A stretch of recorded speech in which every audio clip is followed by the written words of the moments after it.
Hi friends, this is Lujan here. Welcome to my networking channel. Hope all are doing good. And today the topic I'm going to discuss about class-based weighted file queuing. So it is an extension to WFQ, that is weighted file queuing. So what is class-based weighted file queuing? So in class-based weighted file queuing, it works on the MQC. What is MQ is a modular QoS CLI implementation in which we are using three categories. One is class map, policy map, and a service policy. So in a class map, we'll organize and differentiate different type of classes and the policy map, using the policy map, so each and every queue I'm going to assign a certain specific bandwidth. So I can create several queues. In CBF queue I can create 64 user defined queues. So each and every queue, each and every class I'm going to assign a separate bandwidth. So a certain guarantee bandwidth I'm going to assign for each and every queue. So that is the purpose of class based weighted fair queuing. So the default behavior, it always work on tail drop also. What is tail drop? So whenever the queue is full, automatically any newly arriving packets will be dropped. So assume the telnet, whenever the telnet queue is full, automatically the newly arrived packets will be dropped. So that's the default behavior of class-based weighted fair queuing. So also I can, to prevent the tail drop scenario, I can assign the WRED, that is a weighted random early detection. So I'm going to explain in the later videos. So in that way we can prevent the tail drop. So what is a queue basically? Queue is used to store traffic before it can be processed. So there are several types of queue. So this is the class-based weighted fair queuing. So in which I can differentiate and organize first different type of classes. Then I will create a policy map. So each and every class or queue I will assign a certain specific bandwidth. So that is the reason we call it as a class-based weighted fair queuing. So once that is done, then I will assign to the specific interface. So now let us go to the configuration. I'm going to configure. So first what we'll do, let us create a class map. So before that, let us create the access list for the corresponding traffic, telnet and the ICMP traffic. So let us go to R1. So IP access list extender, let us create for telnet. So let us check before we have created any access list. So there is no access list, right? So first let us create it. IP access list extended telnet. So permit TCP any equivalent to telnet traffic. So similar way, let us go to ICMP traffic. So IP access list extended ICMP. So permit ICMP any. So after that, what I'm going to do, I'm going to create a class map. So class map called telnet. So then also I'm going to create the class map for ICMP and HTTP. So once I created the class map, so I'm going to assign to the specific policy. So let us go to configuration mode. So let us create class map. Okay. So class map is ICMP. Let us create a class map name ICMP, then match access group already created, right? Match access group name is ICMP, right? And similar way, let us exit and again create a class map for telnet. So telnet, okay. So match access group name is telnet. Also we'll make it as telnet. Okay, so after this, I'm going to create the policy map. So first is the class map for classifying and organizing different type of classes. Then we have to assign a certain bandwidth rate. That's a guaranteed bandwidth rate. So there are three ways we can assign. One is a bandwidth and then is a fixed bandwidth.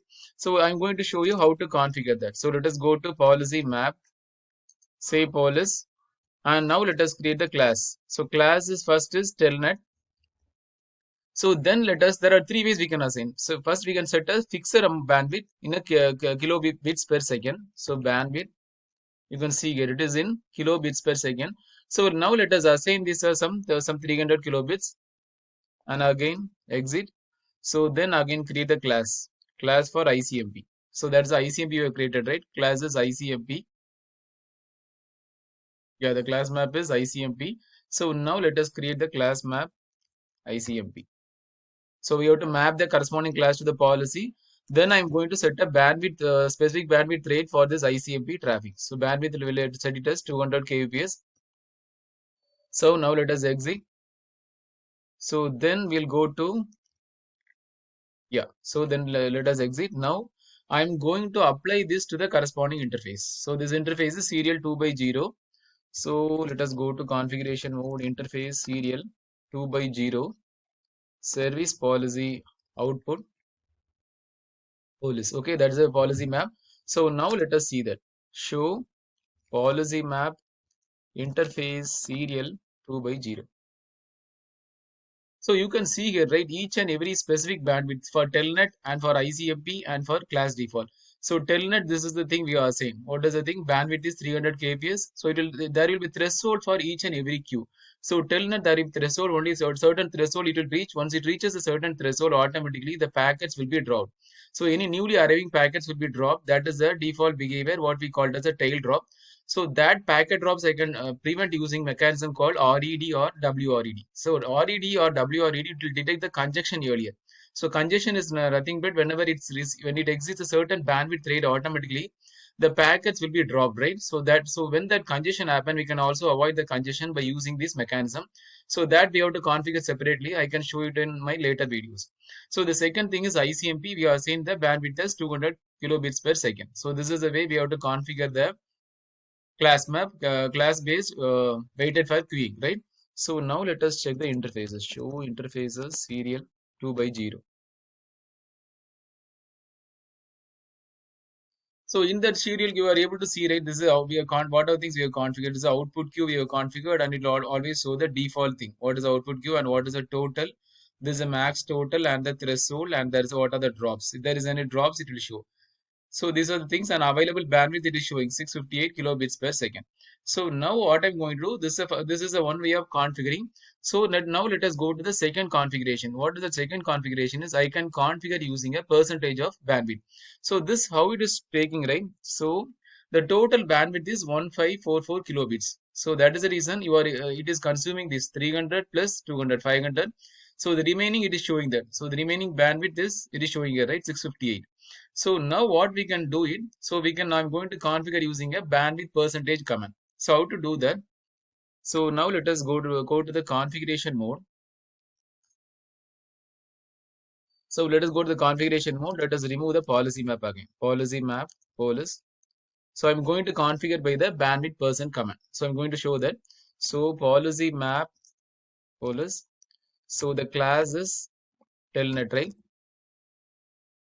Class is telnet will create, and bandwidth command is bandwidth percent. So we'll make this as some 50%. And let us now exit and again create it for class ICMP. So class ICMP.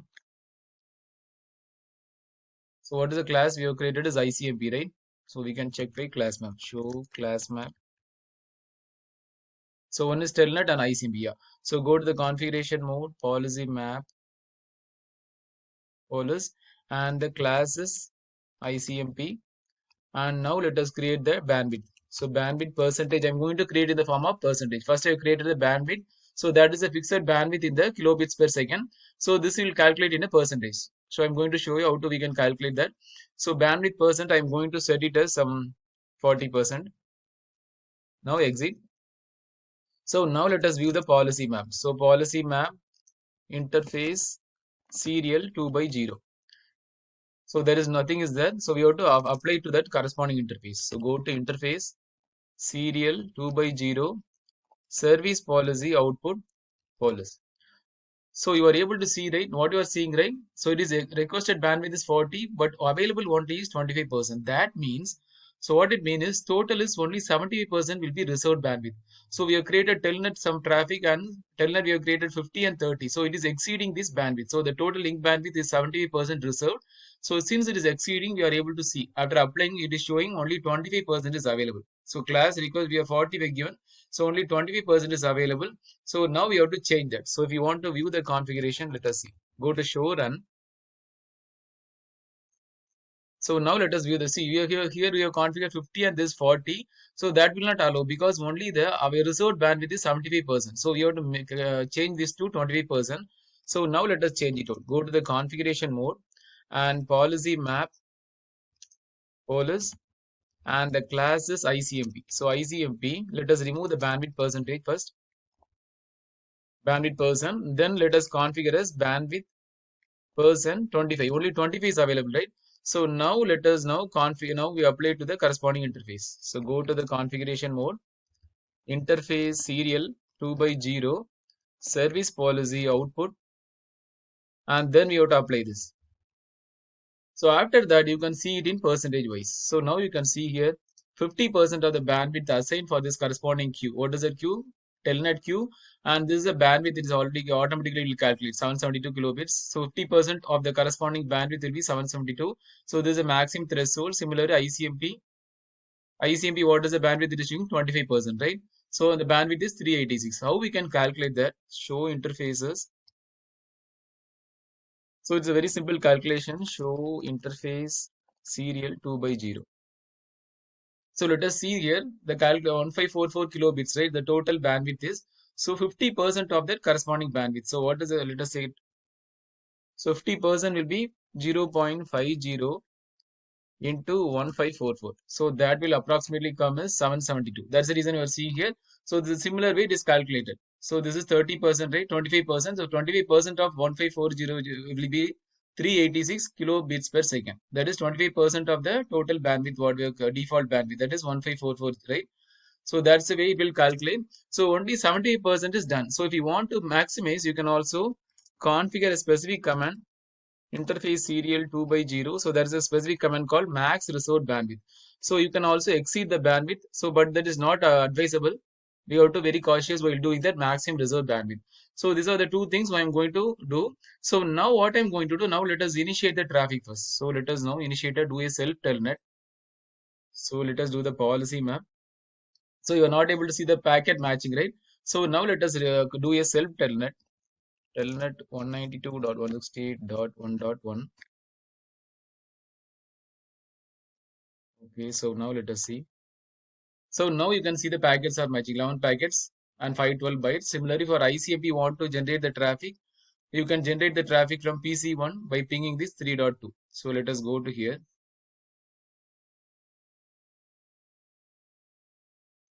So ping 192.168.3.2. Yeah. So now let us see here. So you were able to see the packets, right, for Telnet, and also you're able to see the packets for ICMP. So this is the way we have to calculate. First is bandwidth, and second is a bandwidth percent, and third is an bandwidth remaining. So bandwidth remaining, what it does? So bandwidth percent, it will take from the reserved bandwidth, right? So 70% reserved, so we can utilize from the reserved. So if it is an unreserved or unallocated, you can use using bandwidth remaining percent. So that is a command. How to do that? I'm going to show that. So go to the configuration mode, and now let us remove the policy map again. Let us remove the policy map, policy. So then let us configure it, policy map. Yeah, so policy map, policy.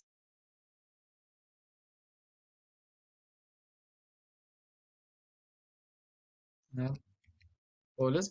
Then we'll create the class. So class is telnet. So another command, what we call bandwidth percent remaining percent.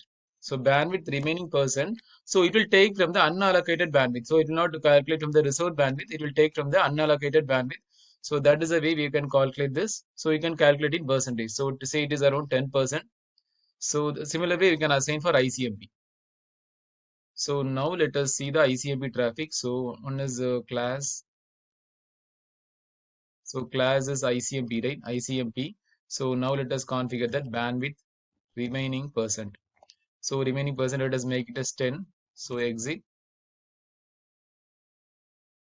So now let us apply that. Interface serial 2 by 0 service policy output.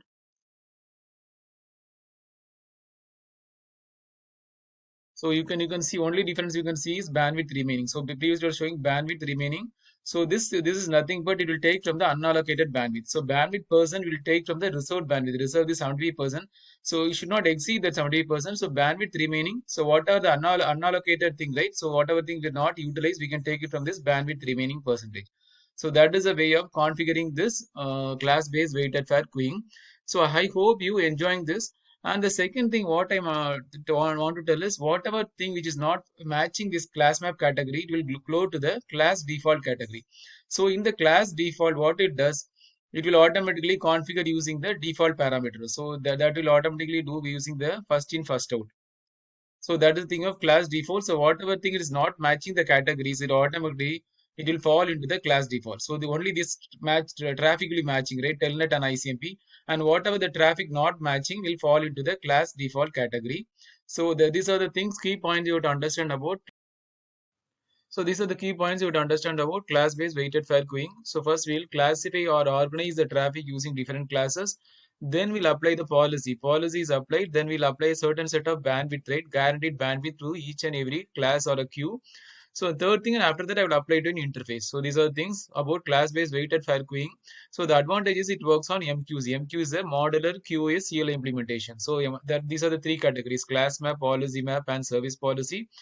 And what are the disadvantages? It is not good for voice and video application. Why? Because so this is the always traffic is processed used in first out. That means it will always process the traffic in the order what they arrive. So that is the purpose of class-based weighted fair queuing. But why it is not supported for real-time application like voice or video? So there is no strict priority queuing. So always traffic is processed in a normal manner. So in the first in first out basis, the traffic will process. So in case of strict priority queuing, what happens if you are using voice and video? Always that will be prioritized first. So if there is a strict priority queue and a normal queue, always the strict priority queue will be placed first. Then it will process the normal queue, standard queue. So this will support only the normal queue in this class-based weighted fair queuing. So that is the only disadvantages. The advantages we can classify several type of classes over here, and we can apply the policy. And the disadvantages it not support the strict priority queuing. So which is I'm going to show it in the next video. So there is a separate category what we call as a low latency queuing. So the low latency queuing we can use voice and video. So I can categorize voice and video in the strict priority queuing. So what happen when say place voice and video in the strict priority queuing, automatically that will be prioritized first, and the remaining queues will placed in the next queue. So that is the way it will work. So always these are the key points you have to understand about class-based weighted fair queuing. So I hope you enjoy this video. Thanks for watching. Please subscribe for more videos. Thanks and have a wonderful day. Thank you.